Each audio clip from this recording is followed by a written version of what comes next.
Yo, hey, this shit easy, nigga. Hey, all I'm talking about, nigga, I'm still out here trying to get it. Contender Regime Boxing checking back in with y'all, man. What's good? Jaron Boots Ennis is now a world champion.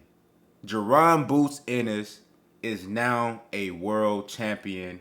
The IBF elevated him, in turn stripping Terrence Crawford of his IBF title. Now Jaron Boots Ennis is world champion. Jaron Ennis has been, clamoring for an opportunity to fight for a world title, to get in the ring with any of the top guys that he could possibly get his hands on for some time now. Very young fighter when you look at in comparison to how many fights he has. 29, 30 fights now. Only 25, 26 years old. Entering into those prime years of his career, really starting to put everything together. At this point, it's just, what does he look like versus other champions, champion caliber guys, former world champions, number one contenders? What does he look like versus those caliber guys, and how can he showcase his skill level on a world class platform when it comes to fighting the likes of Terrence Crawford's and Earl Spence's and Keith Thurman's, Imantas Stanionis. Now of course, there are guys that haven't been world champion yet, but are deemed as number one, number two, number three top level contenders in the welterweight division. And of course, Jaron Boots Ennis, when you look at his frame, you look at his size, this is a guy that's gonna fight 2 or 3 weight classes above 147. So a whole lot ahead of him, and a lot of potential, a lot of things that Jaron Boots Ennis has the ability to accomplish and display in the ring with his skill and talent level. So looking at these IBF rankings, they don't have a number 1 and number 2, but they do have Cody Crowley at number 3. I would like to see, I've always wanted to see the either Jaron Ennis versus Stanionis, Virgil Ortiz. Those were like the Virgil Ortiz for sure, but we know he got some medical issues going on. Best wishes to Virgil Ortiz. I hope he figures that shit out, man, because I really want to see him back in the ring. Another fellow Texan.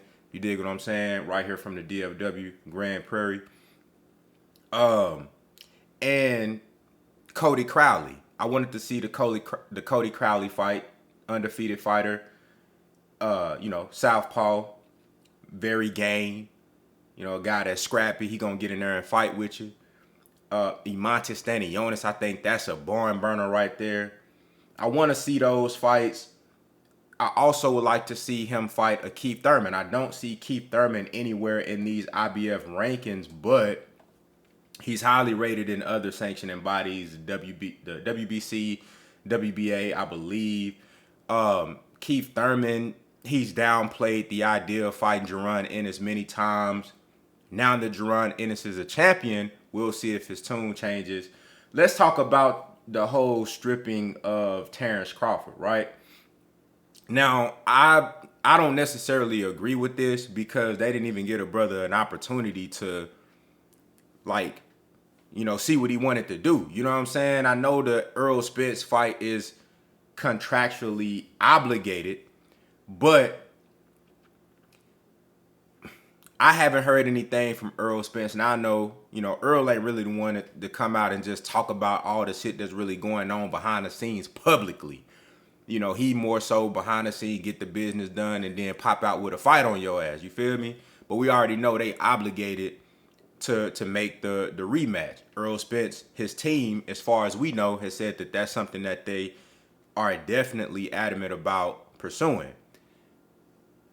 Terrence Crawford losing this belt almost automatically confirms that if the Spence and Crawford rematch happens, it's going to be at 154.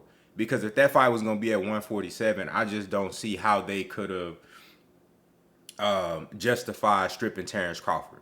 right? If they're both staying at 147, you're doing a rematch for undisputed at 147, a rematch that was contractually obligated. You dig what I'm saying? And so you could make Jaron Ennis and whoever else wait because you have a rematch at the same weight class for all the belts, right? Which should trump any mandatory. So we know Jaron Ennis had been number one in the IBF for some time, and they immediately enforced that, on Terrence Crawford within a matter of a few months. Like I said, I don't necessarily agree with it, but the fact that I haven't really heard Crawford say much about this situation, he ain't made too many gripes now. I mean, he already undisputed, so at this point, the belts in that weight class really don't mean too much. He's already won all the belts. So, I mean, I don't even think he would trip on relinquishing all them motherfuckers because Terrence Crawford has made numerous claims about wanting to go and fight at 154. So, I think that fight going to happen at 154. I don't think Crawford really tripping on losing that IBF title. And this is really just good news for Jaron Ennis. And it's good news for the welterweight division and for the boxing fans because we all want to see Jaron Ennis tested and put up against the very best competition possible just because of the film, just because of the eye test. We've seen his skill set. We've seen what he can do on offense. And the brother is getting better and better every time out on defense, getting slicker, getting more patient, controlling distance better every time out.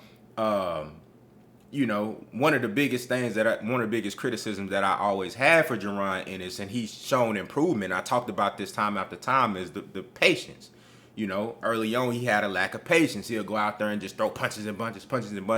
You know what I'm saying? Blow everything he got in the first few rounds, and then normally he's getting guys out of there. But when you stepping up in competition, you're not gonna knock everybody out in the first few rounds. You gonna go the distance with a lot of guys when you get up to the top level competition. So I love that he's been making those strides with the patience. You know what I'm saying? Because with that, everything else come behind it. He already got all the skills, the tools, he got the coaching, he got everything. It's just that patience that I wanted to see. And in the Roy Main-Villa fight, he showed me all of that and more. Now, Roy Main-Villa, we knew that stylistically he was going to be perfect for Jaron Ennis, a guy that's going to stand right there in front of you, going to be willing to fight, and, basically going to be right there to get hit with anything that Jaron Ennis throws. And that was a fight that was meant to make Jaron Ennis look good versus a guy who was formidable because Roy Main-Villa had came off the victory over Rashidi Ellis. You know what I'm saying? Another, highly ranked guy at the welterweight division. So, and also speaking of Rashidi Ellis, he's ranked 11 in the IBF right now. So I'm excited, man. Y'all let me know what y'all think down in the comments. What does this mean for boxing or for the welterweight division to y'all? What does this mean for Jaron Ennis? Obviously, it opens up more doors, more opportunities. This gives him more to bring to the table for the guys that always claim that, hey, it's too much of a risk to fight Jaron Ennis. What am I getting in return? Well, now there's a title on the line, which of course can be leveraged for more money. Which of course could be leveraged for bigger fights. So that's definitely something.